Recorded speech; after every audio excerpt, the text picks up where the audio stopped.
नमस्कार साथियों। एक पेशेंट ने लिखा है कि सर मैं डायबिटीज़ का पेशेंट हूँ। मेरा खान पान कैसा होना चाहिए, मुझे क्या चीज़ खाना चाहिए और क्या चीज़ नहीं खाना चाहिए, उसके बारे में सरल भाषा में समझाओ। दोस्तों, मैं पहले डायबिटीज़ पर वीडियो बना चुका हूँ। मेरे YouTube channel doctor Zaheer Abbas पर आप जाएंगे तो वहाँ पर आपको मेरे शुगर से संबंधित वीडियो आपको मिल जाएंगे। इस पेशेंट ने जैसे लिखा है उसके आधार पर मैं कुछ कुछ आवश्यक चीज़ों को बताना चाहता हूं, जिससे वो व्यक्ति अपना डेली रूटीन में इस प्रकार का खान पान रखेगा तो उसका शुगर कंट्रोल रहेगा। सबसे पहला तो आपको डायबिटीज है तो आपको क्या करना है, आपको ईटिंग विंडो और फास्टिंग विंडो पर ध्यान देना है। ईटिंग विंडो और फास्टिंग विंडो पर ध्यान किस तरह से देना है? दिन रात को मिलाकर 24 घंटे होते हैं, तो 24 घंटों में से आपको 8 घंटे का ईटिंग विंडो रखना है और 16 घंटे का फास्टिंग विंडो रखना है। यानी कि आपको क्या करना है, जैसे आपने शाम को 7 बजे खाना बंद किया है तो शाम को 7 बजे से लगाकर सुबह के 11 बजे तक आपको कुछ भी नहीं खाना है, ताकि आपका फास्टिंग विंडो 16 घंटे का हो जाएगा और ईटिंग विंडो 8 घंटे का, मतलब 11 से लगाकर शाम को 7 बजे तक आपको क्या करना है कि पूरे दिन में इस 8 घंटों को 3 एपिसोड ऑफ ईटिंग या 4 एपिसोड ऑफ ईटिंग में बांट देना है। यानी कि इस 8 घंटे का जो ईटिंग विंडो है, शाम को 7 बजे से लगाकर सुबह 11 बजे से लगाकर शाम को 7 बजे तक का समय, ये 8 घंटे का जो समय है, इस 8 घंटे के समय में आपको पूरे 8 घंटे में 3 बार खाना है या फिर ज्यादा से ज्यादा 8 घंटे के अंदर 4 बार खाना है। यानी कि सुबह का नाश्ता, सुबह का भोजन और शाम का डिनर, या फिर सुबह का नाश्ता, सुबह का भोजन, दोपहर का नाश्ता और शाम का भोजन।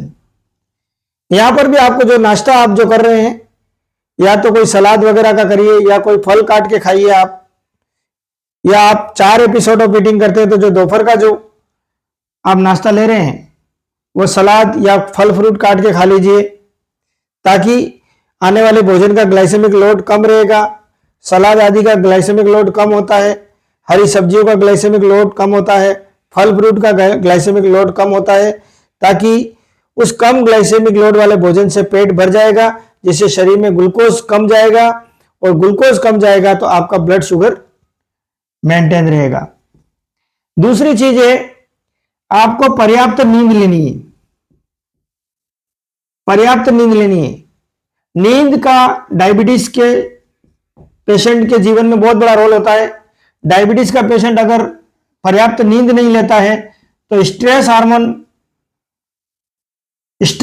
हार्मोन बढ़ते हैं बॉडी में, और स्ट्रेस हार्मोन बढ़ने से लीवर में ग्लूकोनियोजेनेसिस का प्रोसेस चलता है, और ग्लूकोनियोजेनेसिस के प्रोसेस से ब्लड शुगर बढ़ता है। दोस्तों, ब्लड शुगर के लिए डाइट की हम चर्चा कर रहे हैं यहां पर, लेकिन कुछ जरूरी चीजें जो डायबिटीज का पेशेंट ध्यान रखे तो डायबिटीज अच्छी तरह से कंट्रोल हो सकता है। मैं अपने पेशेंटों को इस तरह से करवाता हूं और काफी अच्छे परिणाम मिलते हैं। उन्हीं चीजों का मैं डिस्कशन कर रहा हूं आपके सामने। एक तो ईटिंग विंडो और फास्टिंग विंडो का ध्यान रखना है, एक पर्याप्त नींद लेनी है आपको। तीसरी चीज है, जो भी चीज खाओ उसका ग्लाइसेमिक लोड और ग्लाइसेमिक इंडेक्स आपको पता होना चाहिए। या तो आपके घर के अंदर ग्लाइसेमिक लोड, भोजन के ग्लाइसेमिक लोड और ग्लाइसेमिक इंडेक्स के चार्ट लगे होने चाहिए डायबिटीज के पेशेंट के घर में, ताकि उसे यह पता चले कि मैं ये चीज खा रहा हूं, इसका ग्लाइसेमिक लोड इतना है, ग्लाइसेमिक लोड का मतलब दोस्तों ये होता है कि वो वस्तु जो हम खा रहे हैं वो शरीर में जाकर कितना ग्लूकोज मुक्त करेगी। और ग्लाइसेमिक इंडेक्स का मतलब ये होता है कि जो हम चीज खा रहे हैं वो चीज कितनी देर में हमारे खून के अंदर चली जाएगी, यानी कि उस जो चीज हमने खाई है उससे जो ग्लूकोज रिलीज होगा वो ब्लड में कितनी देर में चला जाएगा, वो ग्लाइसेमिक इंडेक्स होता है। तो हमें कम ग्लाइसेमिक लोड की वस्तुएं खानी है, जैसे मीठे का परहेज करना है, मीठा और इसमें मैदा, गेहूं के आटे से बनी हुई सारी चीजें, या हम ये कह सकते हैं कि हम जितने भी अनाज हैं अनाज का परहेज करना है हमको। ग्रेन्स, हम दैनिक यूज में 70 से 80% ग्रेन्स खा रहे हैं, और ग्रेन्स यानी कि अनाज हाई ग्लाइसेमिक लोड होते हैं। हाई ग्लाइसेमिक लोड के कारण यह लेने के बाद हमारे शरीर में ज्यादा ग्लूकोज छोड़ते हैं, और ज्यादा ग्लूकोज से इंसुलिन रेसिस्टेंस क्रिएट होता है और टाइप 2 डायबिटीज पनपती है उस व्यक्ति में। इसलिए हम जो भी भोजन कर रहे हैं उसका ग्लाइसेमिक लोड और ग्लाइसेमिक इंडेक्स पता होना चाहिए। आप इस चार्ट को आपके घर में, अगर आप डायबिटीज के पेशेंट हैं तो ग्लाइसेमिक लोड और ग्लाइसेमिक इंडेक्स का चार्ट आपके घर में जरूर होना चाहिए। चौथी बात है पर्याप्त वाटर इनटेक। आपको पर्याप्त मात्रा में पानी पीना है। बहुत सारे लोगों की पानी कम पीने की आदत होती है, इससे भी ब्लड शुगर शरीर में डिस्टर्ब होता है, क्योंकि पानी की कमी से बॉडी में हार्मोनल इंबैलेंस भी क्रिएट होता है, और डिहाइड्रेशन से बॉडी में ग्लूकोज कंसंट्रेशन भी बढ़ता है। ग्लूकोज कंसंट्रेशन भी बढ़ता है, इसलिए हमें पर्याप्त मात्रा में पानी लेना चाहिए। पानी का भी विशेष हमें यह ध्यान रखना चाहिए कि खाना खाने के तुरंत बाद हमें पानी नहीं पीना है। खाना खाने के 30 से 40 मिनट बाद हमें पानी पीना चाहिए। जब खाना खा के हम उठते हैं तब हमें एक घूंट पानी पीकर उठ जाना है, फिर 30 से 40 मिनट के बाद हमें पर्याप्त मात्रा में पानी पीना चाहिए। उसके बाद है डायबिटीज के पेशेंट को प्रोबायोटिक चीजों का ज्यादा यूज करना है। प्रोबायोटिक चीजों का ज्यादा यूज करना है, क्योंकि डायबिटीज के पेशेंट को अक्सर कॉन्स्टिपेशन मिलता ही मिलता है। तो प्रोबायोटिक वस्तुएं क्या करेंगी, हमारी आंत का बैक्टीरियल फ्लोरा बढ़ेगा, इससे व्यक्ति का डाइजेशन इंप्रूव होगा,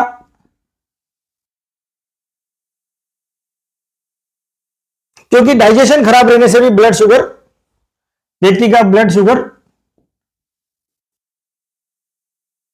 ज्यादा मिल सकता है, या डाइजेशन से वीक डाइजेशन के कारण आगे चलकर एनसीडीज जन्म लेती है, और एनसीडीज के अंदर ही डायबिटीज आती है।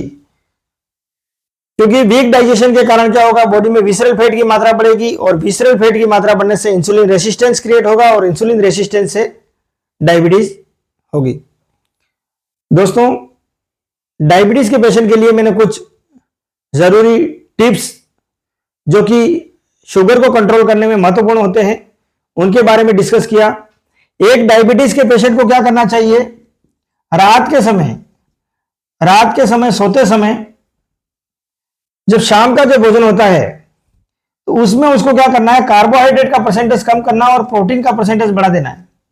अर्थात आप 1 या 2 जो चपाती खा रहे हैं उसके साथ हरी सब्जी ले लीजिए, और चपाती के साथ हरी सब्जी, और उसके बाद वह खाना खाने के बाद जब रात को सोने के समय बेड टाइम पे आप उबाल कर ठंडा किया दूध, फीका दूध 1 गिलास या आधा गिलास आप लेकर सोइए, ताकि इस भोजन में प्रोटीन का अंश बढ़ेगा, ताकि सुबह उठने के समय फास्टिंग ब्लड शुगर ज्यादा नहीं मिलेगा आपका। बहुत सारे व्यक्ति क्या करते हैं, शाम को कार्बोहाइड्रेट ज्यादा लेके सोते हैं, यानी कि आटे, मैदे और शक्कर की बनी हुई चीजें ज्यादा खा के सोते हैं, तो सुबह उनके फास्टिंग ब्लड शुगर ज्यादा मिलता है, क्योंकि ग्लूकोज बॉडी में पाचन जल्दी हो जाता है। तो मध्य रात्रि के अंदर क्या हो, बॉडी में ग्लूकोज की कमी महसूस होती है, जिससे लीवर क्या करता है, ग्लूकोनियोजेनेसिस का प्रोसेस करके ब्लड में ग्लूकोज रिलीज करता है, जिसके कारण फास्टिंग ब्लड शुगर ज्यादा मिलता है।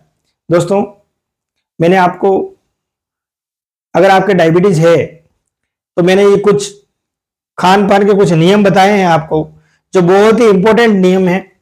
इन 3-4 नियम को आप अगर फॉलो कर लेते हैं तो 2 या 3 महीने में आपका डायबिटीज रिवर्स हो सकता है। या आप प्री डायबिटिक स्टेज पे खड़े हैं तो आपका HbA1c 5.7 की रेंज में 1 या 2 महीने के अंदर जरूर आ जाएगा। दोस्तों, इस वीडियो को आप देखें, आपके मित्रों को भी दिखाएं। जय हिंद, जय भारत।